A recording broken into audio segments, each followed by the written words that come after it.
Hi everyone. ಇವತ್ತು ಸಬ್ಬಕ್ಕಿ ಚೂಡ ಮಾಡೋಣ. ಇದು ನೈಲಾನ್ ಸಬ್ಬಕ್ಕಿ ಅಂತ, ಈ ಥರ ಸಕ್ಕರೆ ಥರ ಇರುತ್ತೆ, ಸಣ್ಣಕ್ಕೆ ಸೇಮ್ ಸಕ್ಕರೆ ಥರ ಕಾಣಿಸುತ್ತೆ. ಇದು ಈ ಥರ ಸ್ವಲ್ಪ ಹಾಕ್ಕೊಂಡು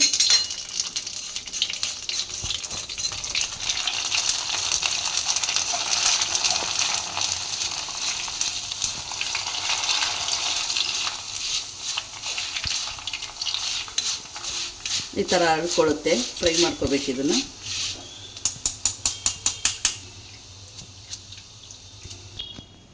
ಈ ಥರ ಅಳ್ಕೊಂಡ್ಮೇಲೆ ಹಿಂಗೆ ಟಿಶ್ಯೂ ಪೇಪರ್ ಮೇಲೆ ತೆಕ್ಕೊಳ್ಳೋಣ. ಎಣ್ಣೆ ಸ್ವಲ್ಪ ಹೀರ್ಕೊಳ್ಳುತ್ತೆ.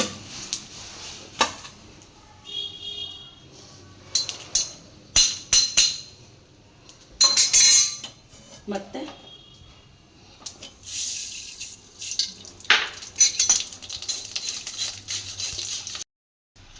ಇವಾಗ ಕಡಲೆ ಬೀಜ ಹುರ್ಕೊಳ್ಳೋಣ.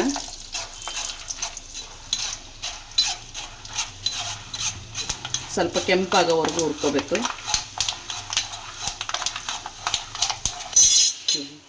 ಇವಾಗ ಒಂದು ಸ್ವಲ್ಪ ಬಾದಾಮಿ, ಅದನ್ನು ಸ್ವಲ್ಪ ಕೆಂಪಾಗಂಗೆ ಹುರ್ಕೊಳ್ಳೋಣ.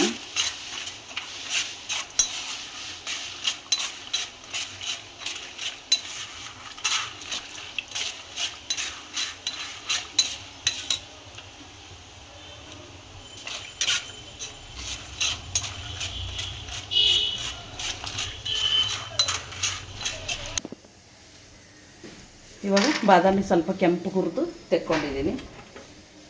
ಬಾದಾಮಿ ಇದು ಗೋಡಂಬಿನೂ ಸ್ವಲ್ಪ ಕೆಂಪಾಗೋವರೆಗೂ ಫ್ರೈ ಮಾಡ್ಕೋಬೇಕು.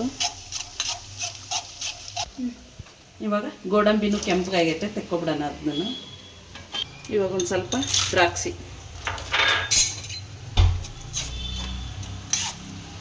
ದ್ರಾಕ್ಷಿ ಬಾದಾಮಿ ಗೋಡಂಬಿ ಎಲ್ಲ ಹಾಕಿದ್ರೆ ಚೆನ್ನಾಗಿರುತ್ತೆ. ಹಾಕದೇ ಇದ್ರೂ ನಿಮ್ಮ ಆಪ್ಷನಲ್ ಅದು.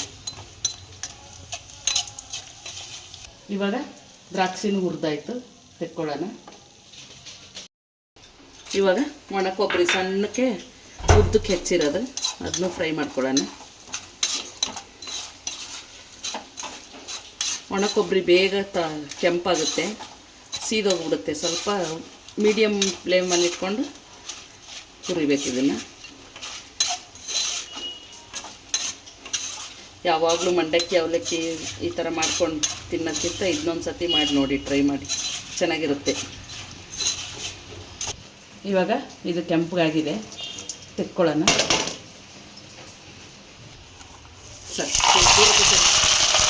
ಇವಾಗ ಕರಿಬೇವು ಸಿಡಿತಕ್ಕೆ ಸ್ವಲ್ಪ ನೋಡ್ಕೊಂಡು ಫ್ರೈ ಮಾಡಬೇಕು. ಗರಿ ಆಗಂಗೆ ಫ್ರೈ ಮಾಡಿದೆ.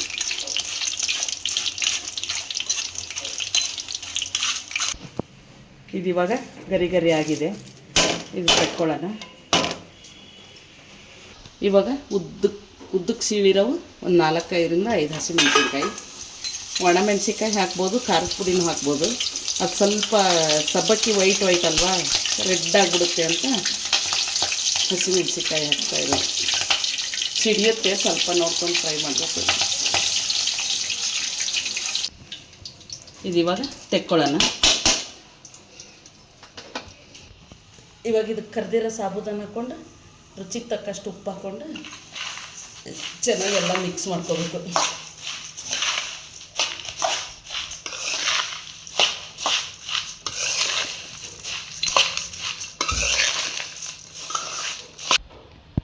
ಸಾಬೂದಾನ ಚೂಡ ರೆಡಿಯಾಗಿದೆ. ನನ್ನ ವಿಡಿಯೋ ಇಷ್ಟ ಆಗಿದ್ದರೆ ಸಬ್ಸ್ಕ್ರೈಬ್ ಮಾಡಿ, ಫಾಲೋ ಮಾಡಿ, ಲೈಕ್ ಮಾಡಿ.